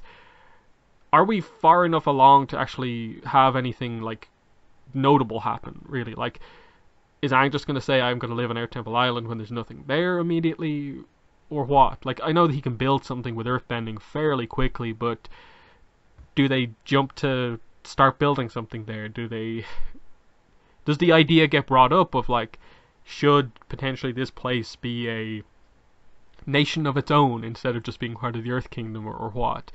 What are your thoughts on that? Because I get the impression that since North and South, only like a handful of months have passed, and based on everything we know about the timeline of the comics, I think Aang is only like just about 16, if even that, and like he and Toph are the two youngest members of the team. They're basically the same age. I'd almost lean towards like he's just barely 16, or I could even see it as he's not quite 16 yet. That's how little time has actually passed. So what are your thoughts on that? Yeah, no, I don't know. I was really hoping that there was a little bit more time in between sort of the stories here, and we did get, we did see the character designs of the characters ahead of time, and we did, we noted that they did look a little bit older, but it definitely, I was thinking that maybe it'd be like at least like a year or something more, but it definitely seems like they're really sort of trying to emphasize the point that this whole sort of town has really literally sprung up like overnight or over the course of like just a couple of months. It doesn't really seem like that much time has passed at all. I mean, at least the way that they're sort of like acting and their sort of, character traits and personality, doesn't seem like anything sort of major has happened to them. I mean, for the most part, like we've already mentioned, Toph still seems the same sort of character way, and even sort of with Aang and the rest of them. So, I mean, there's definitely, there's obviously potential for growth that we can see there. But yeah, I mean, I'm thinking that by the end of this, I mean, I don't know, I can't really see, I don't know, none of their sort of, series of books we've seen so far seem like they're taking more than like, weeks or whatever to sort of complete. It doesn't seem like they're going to like, I don't know, do some sort of like flash forward. I think that's what, of course, a lot of us were hoping that they would be doing, is that we would get to them being sort of like, I don't know, in like 20s or 30s or something like that, which would be, particularly closer to Korra's time. Still a far ways away, so there's still, a lot of stuff that they can do with it. But with where they are right now from the story right here, I can't really see, I don't know, I could see them maybe sort of starting laying the groundworks. I mean, I don't know. I would say like maybe we could see, Toph moving her sort of like her group into just sort of city, just because, she does mention that, oh, this would be, a good exercise for my students to sort of train. So like I could see her moving, her school there maybe or something like that, but I can't see sort of like the whole transition into the metal bending force or whatever. Just because, I don't know, it doesn't seem, and who knows, maybe by the end of this, her character will develop into that sort of, sort of justice sort of type of, character that we've seen her be sort of later on in life. So, because we know where she ends up, so we know that there's, there's something that happens in between there, and I'm sure they're sort of working on how that sort of happens, but it definitely seems that right now, that would be a bit, at least to me, that would be a little bit too early to sort of happen here. But I could definitely see, if she were to move her school here, if Aang was, to sort of say that, Air Temple Island or whatever he sort of thinks of the initial name of, which I don't know, maybe something that where Sokka will think of some cool name for it or something like that. Um, no, I could see the groundwork for that sort of being, developed here, but I would only expect that by, maybe the end of the comic, if that. I definitely can't see them doing too far. I could just see them getting to the point where they realize that Li Ling's forces, her security force, definitely isn't what they thought it was going to be. Because they're all sort of, I don't know, because I mean, metal benders, of course, they are highly skilled benders, so they're still benders, but maybe because they're metal, that seems like it's more of a neutral thing, which, I could see that being the reason why they sort of start. And of course, that sort of, falls back to having an issue later on because, of course, they have to reintegrate them with the other, bending forces and non-benders too as well later on. Which is funny because they mentioned that here right in the beginning. So clearly they should have just done that from the beginning rather than not do it. But that's just another one of those things that seems that has to be developed over a course of time. Mm. Yeah, like I noticed at the start of the council meeting, like Lau does say, over the past year we've seen incredible growth. Now, it's obviously very unclear about like when exactly that year starts, but I think very clearly it's like they're basically saying like it's been at least a year since the rift, because even in the rift there's only one factory, and he's talking to like other factory owners as if like they've been active for a year. So obviously there's been some time since the rift, but the rift to north and south like is not really all that much time, because the stories all begin to sort of like transition into each other after that point, and that like Smoke and Shadow and North and South are kind of linked because like Aang appears in one, and that leads to him being sort of like absent at the start of like North and South, and so on. So real like they seem to be more or less hinting that like I say like about 6 to 9 months have passed, and then they're roughly trying to say that since the rift to like Smoke and Shadow is like 3 or so months, and so it is roughly that year. So that does probably put Aang at being about 16. Is probably where we're at right now. And I've seen some people speculate that Aang should be like 17 now, but I really would lean to being like, no, he's only 16, like just 16.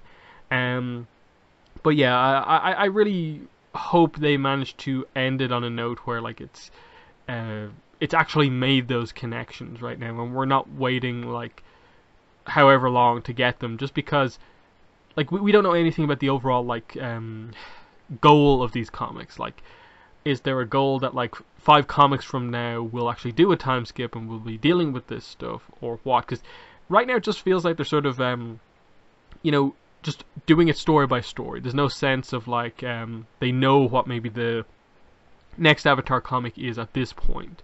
It's just they're telling this story, and they'll deal with what comes afterwards when that comes. And because of that, it feels like, are we actually making any progress here? Are you trying to lead towards something?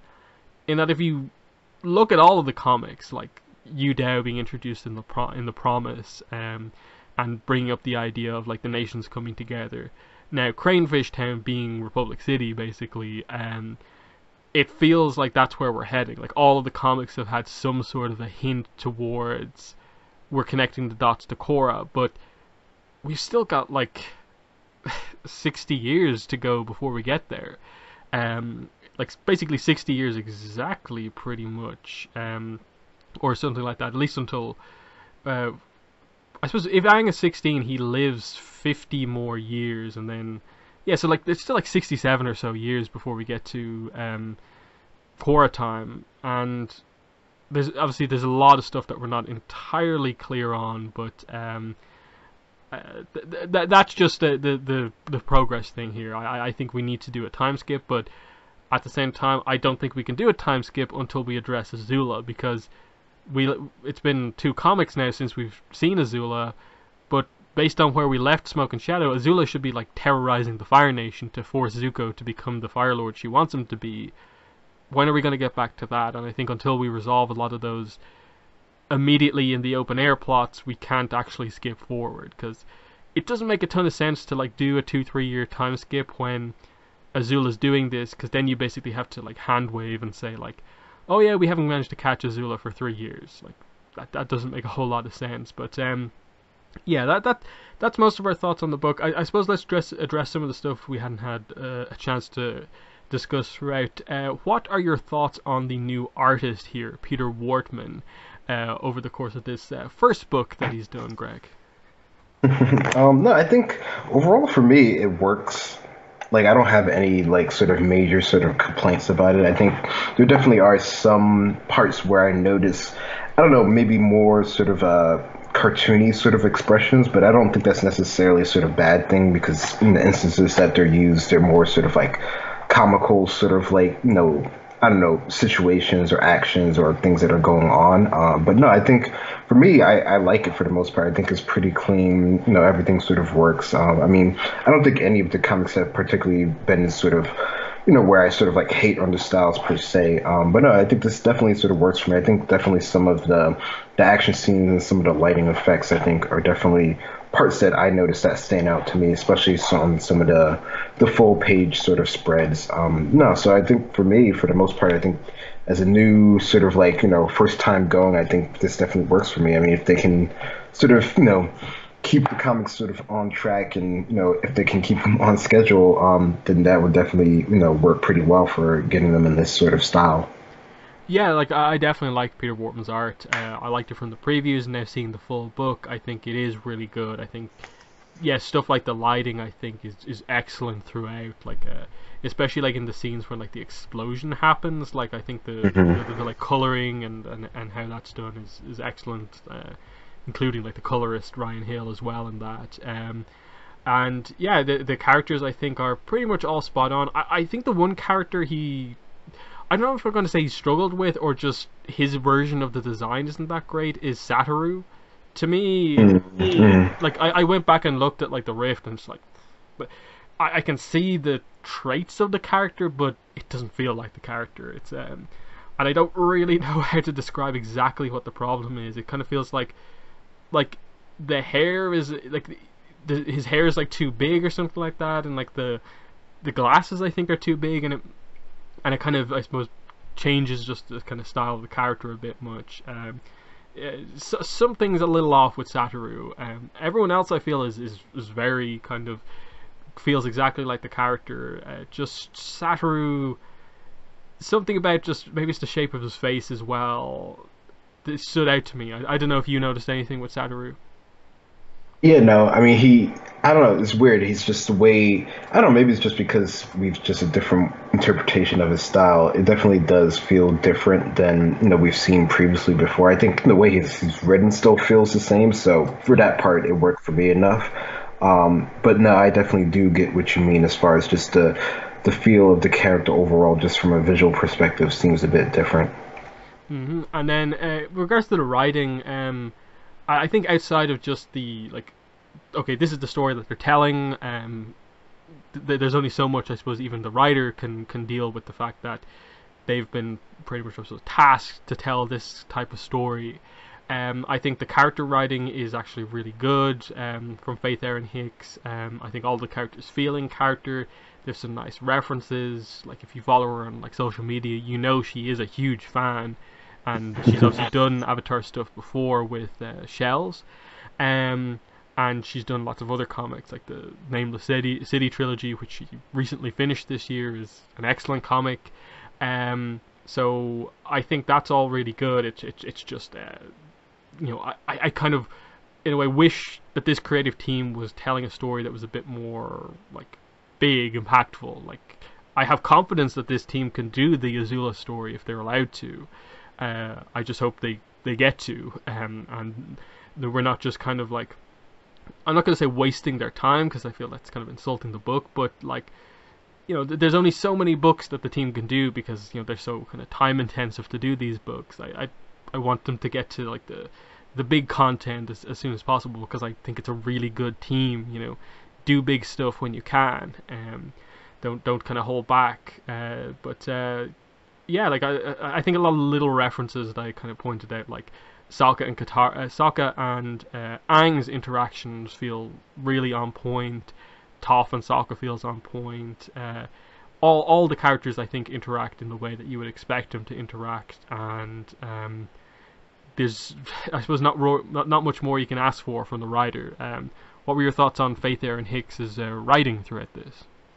Yeah, no, I think the writing was, for what it was, I think it was on point. I don't have any issue with like, we've mentioned before, like characters doing something that seems like a little bit off or anything like this. It definitely feels like, for all the like little moments and the little extra sort of like details of, what we've known of what the characters would do in sort of situations, and we've mentioned it throughout the whole book, just sort of like Toph and her, and there's Sokka and his sort of wishy-washy way about sort of buying things. I think all the things that we've mentioned, they harken back to sort of what we've seen from the original series of these characters and their initial sort of presentation to us, and along with everything that we've seen from their development from the previous sort of comics. So I think as far as that goes, for me, it feels like it's definitely like in character, in story, in sort of universe of what we've seen so far. So I mean, the story overall could definitely, we're always sort of, could be, a different sort of story being told. But, from what I've seen here, I don't have any,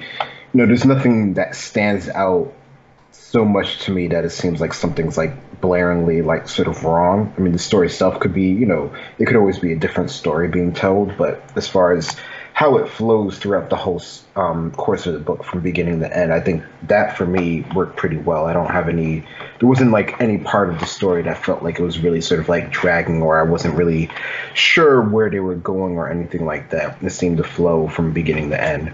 Yeah, I think the only thing on the writing I'd say is that I don't think in part one it felt like there was anything that was like too challenging. In that most of the character interactions were just like fun. Sokka and Aang at the shops, like if the characters, there's really realistically no way you can do that wrong. Similarly, like with an Aang and Katara scene, like you have to kind of do a lot bad to make a scene like that wrong. In that, like, Aang is really the only character in part one who you would say has any sort of like arc as such, because like he's put in the position of like he's the avatar, wisdom is expected from him, he's the one making the decision, and then it's just getting a little bit of backup from Katara, a little bit of support from Sokka. Other than that, like the other main characters like aren't really right now on any sort of an arc. You can sort of maybe sense that like Toph is going to do something over the course of the story, but like Sokka is just humorous Sokka, and if you would say there was maybe a weakness across all of the comics, it's probably that I don't think we've really had an opportunity to do anything beyond humorous Sokka, and this sort of feels like a story with Bender non-Bender where he should feel a little bit more serious, and there's hints of it with like what he says to Aang about, what if those kids were non-benders, what would the reaction be then? But for the most part, like, they're not even placing Sokka in too much of a tough position. It was a similar thing in North and South as well, where like Sokka, you felt like, oh, maybe he could take a side in this, but he just kind of joked around and did what he did. And that's why I really hope that if Suki comes into play in the next book, you can really have those two kind of be paired up again, develop that relationship some more, get Suki's perspective on this as also a non-bender, which might get Sokka to give a bit more of his thoughts on it. And I think just Suki coming back will kind of energize the story a bit, because I think as the years have kind of gone on, especially the last couple of years, there's really been a lot of people getting behind the fact of like, can we please treat Suki as a member of the team and not just the minor character that she maybe was at the very start. Like, she's meant to be part of the team, why isn't she here? So I think that should hopefully change things up. But what do you think they'll do with Suki, given that they specifically noted she's going to enter the story? Is she just coming for the sake of coming, or do you think there's a role to play for Suki? I think there's definitely a role for her to play. If they'll choose to give it to her, I don't know. I don't know. I mean, sometimes it seems like it takes them a while to sort of bring in characters that they didn't have initially in the story from the onset, unless it's like Aang or someone like that, just because he's the main person regardless. So I don't know. I mean, I think if they bring her in like book two in the middle or before the right before the end of book two, I could definitely see her having sort of a larger role on that story here. Just because we know she has sort of like training that could possibly benefit them in this sort of situation here, and that'll also, of course, get Sokka more involved, which I'm sure he'll be involved regardless. But it'll just add another dynamic that we really haven't seen too much in the comics, since we haven't seen them interact that much, if at all, ever. So that would definitely be just a cool thing just to see in general. But if they don't bring her in until like the third book, I mean, she's probably not going to have much to do, I would think, just because if they're going to do it in three parts, then the main crux of this story will have to be almost, for the most part, sort of resolved by the end of it. So I don't know. It's too bad that we don't sort of get her earlier in the story, just because as far as most of the fans, and by the end of the original series, she seems like she's pretty much part of the team. So it's too bad that we don't have her in more of the comics, in a more sort of active role. But the fact that they mention her at all, which they seem to rarely do in most of the comics, I think is a good sign. Mm. Yeah, and I suppose even just the fact that, like, based on what we're told about her, like, they're going to meet her in Yudao. Like, are they going to address why she's not Zuko's bodyguard anymore, or like is she just taking a break? Mhm. I hope they don't just like introduce her as if like, oh yeah, she wasn't up to anything, so she's just joined the team, when like it's been this really clear thing that she is Zuko's bodyguard as far as we're aware, and it's not the case that we've been told already that she's not that in that role anymore, because that was where she was last time we saw her basically. So I hope they just keep the continuity that's present here with that, and that I think we kind of complained a good bit with North and South about, like, here is a really clear opportunity to introduce Suki. Zuko's coming down to the south. They don't like him because he's Fire Nation. Why doesn't he have his bodyguard with him? Um, you know, give a reason for why she was in Yudao and why she gets here.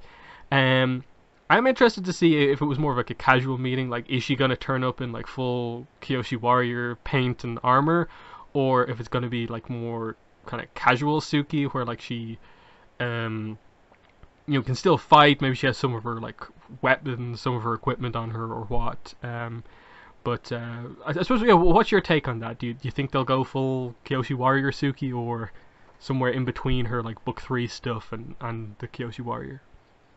I don't know. That's a really good question. I mean, I don't know if she's coming in any sort of like like official capacity, like, because that would make no sense to me if she is coming that way to provide some sort of like direct support to the situation at hand, that she would come in the Kyoshi gear, or halfway, or some sort of like, I don't know. I don't know. It seems, I don't know. I guess it really depends what she's doing in Udao. Because I mean, if she's not doing anything sort of on that sort of level, she could just be coming, just to rejoin the group. Which I think that could work either way, just because of her sort of experience with the group, and just she's helped. She's one of the people that's also helped save the world as well. So she definitely has a lot to add. But I don't know. I didn't really think of her coming in any sort of like official capacity, and not knowing sort of what happened with the whole Zuko thing and the sort of bodyguards. I'm not really sure where that whole sort of issue stand. I mean, maybe she's just looking for a new place to go, and maybe her and Sokka stay here. I don't know if that would even work. I mean, we do know a bit of the future of what happens to Sokka, but we don't know what happens with him and Suki. So maybe this will be the beginning of us actually getting that information. Yeah, yeah. I hope they just treat Suki as a big character. It obviously helps that Faith Erin Hicks has wrote for Suki before. She was like the focus in a way of the Shells Free comic, so she can write Suki. I think she really likes the character, so it should be a big thing. So yeah, that's something to look forward to in part two.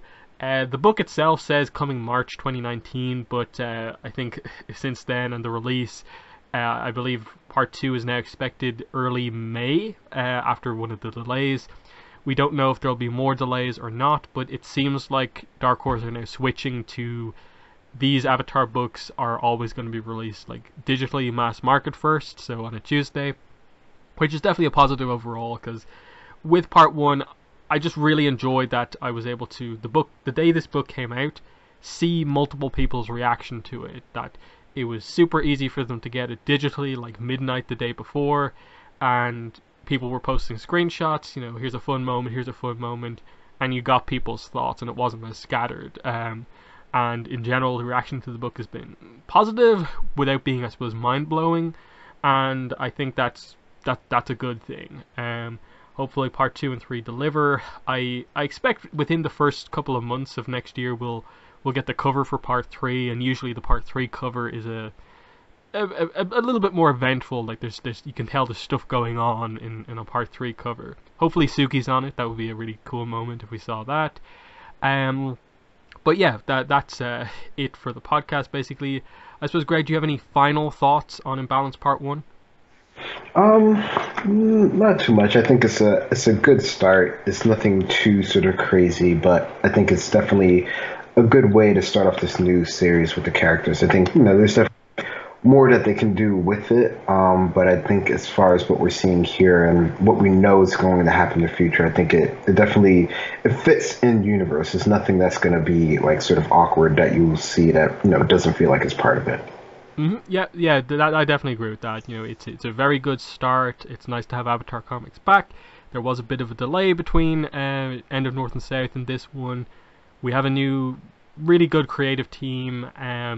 I just hope there's a bit more to discuss coming out of these books as we go into part 2 and 3. But yeah, positive start. But yeah, that's been our review for Imbalance Part 1. We will, I suppose, the next Avatar podcast that'll be the next podcast that we do. I suppose it'll probably be primarily news focused. I think the main bit of outstanding news we have to discuss is the reveal of all the pop vinyls for Avatar, so we'll be discussing them on the next podcast. But until then, that has been this week's podcast. It's been myself and Greg. Thanks for listening to this podcast, and bye. Bye-bye.